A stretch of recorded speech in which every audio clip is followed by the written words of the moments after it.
Yes, sir. 40 years ago, a fiscal conservative was somebody who fought like heck to limit the scope of government, but then when they decided that they were going to do something, they paid for it. For the last 30 years, politicians have been handing out Social Security benefits and Medicare benefits and bigger wars and bigger militaries and borrowing. And your paper continues to advocate tax cuts to balance a budget. You just made a very strong case for a strong national defense. 80% of the people say don't touch Medicare, don't touch Social Security, don't touch Medicaid. You can't do that when the government taxes 15% of the economy and spends 25% of it. Nobody is willing to cut that 25% of it. You got to pay for it. Right.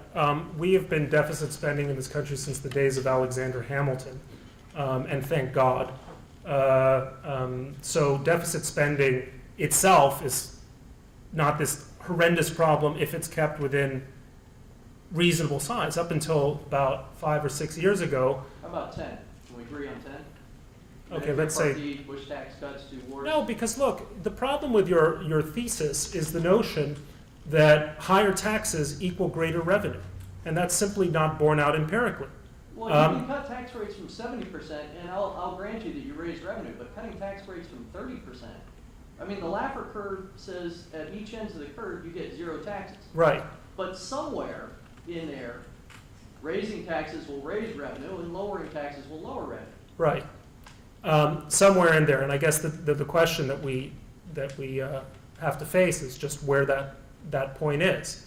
So it's not really a philosophical difference. It's a question of trying to understand what the point is where you really are maximizing revenue. You have these two French economists who have made a big splash saying that you could tax people 70%, no exemptions, no loopholes, and it would have no effect on productivity. I don't know any of you who really would operate on that premise in your everyday life. I don't know if you would. Would you accept a 70% tax rate? No, but 39.5 wouldn't kill me either. Maybe, but I mean, I don't have the data right in front of me, so in a way this may be a kind of a feckless debate to have here. But if you actually look at periods of revenue collection, you find that the Bush period was a period of very high revenue collection. Now, then you have to have an argument about what exactly happened in 2007 and 2008. And to defend the good name of the Wall Street Journal, I would like to point out that in 2002, we ran an editorial titled Fannie Mae Enron. Okay?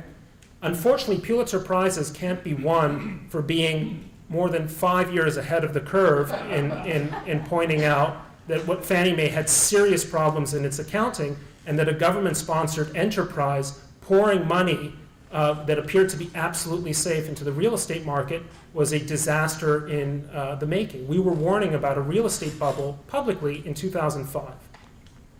So, what you had in 2007, 2008, people say, oh, it was on account of Wall Street greed, blah, blah, blah. No, it was on account of cheap money and politically directed credit at a housing market that overinflated and burst. Classic bubble scenario. You can point to a lot of other cases.